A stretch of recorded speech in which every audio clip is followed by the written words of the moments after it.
Toi. Merci d'être avec nous ce soir. On évoquait sur ce plateau effectivement les diverses taxes, divers impôts qui avaient été votés, souvent avec les...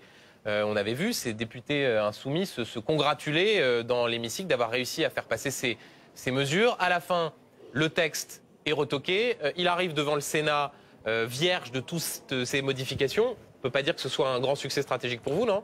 Déjà, la première défaite, c'est pour celle du gouvernement, parce que c'est la première fois dans la Ve République qu'un budget est rejeté à l'Assemblée nationale. Je vous rappelle que c'est pas nous qui gouvernons, c'est le gouvernement. Il vient avec un budget.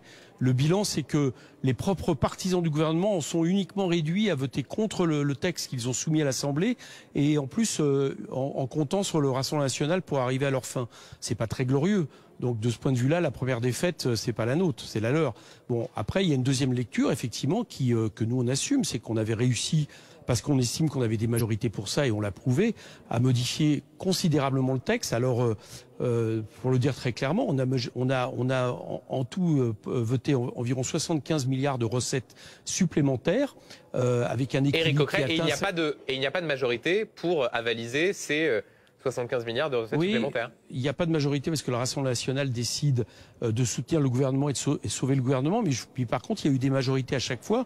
Et d'ailleurs, pour les 3/4 avec le Rassemblement national qui s'est abstenu ou a voté pour, je tiens comme ça à le rappeler à Monsieur Jacobelli que j'écoutais, pour taxer les multinationales, les très riches, qui sont à peu près 90% en réalité de nos recettes. C'est-à-dire qu'on n'a pas touché aux TPE, pas touché aux PME, pas touché aux Français.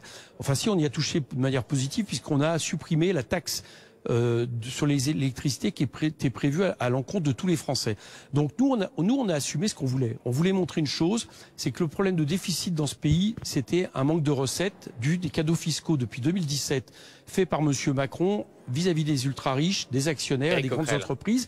Et en le faisant, en les supprimant, figurez-vous, on est arrivé en dessous de 3% de déficit. Je trouve que c'est une belle démonstration.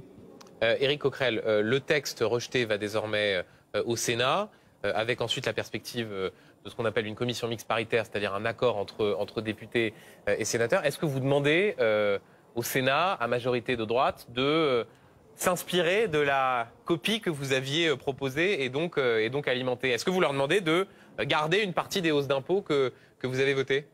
Il serait bien inspiré de le faire, parce que j'ai cru comprendre que dans le même temps, la droite ne voulait pas non plus l'augmentation de l'électricité, qu'il récusait le fait de supprimer certaines exonérations sociales, qu'il récusait, à mon avis de manière insuffisante, une partie des coûts pris sur les retraités. Donc il va bien falloir trouver de l'argent quelque part. Nous, on en apporte. On dit il y a une autre méthode.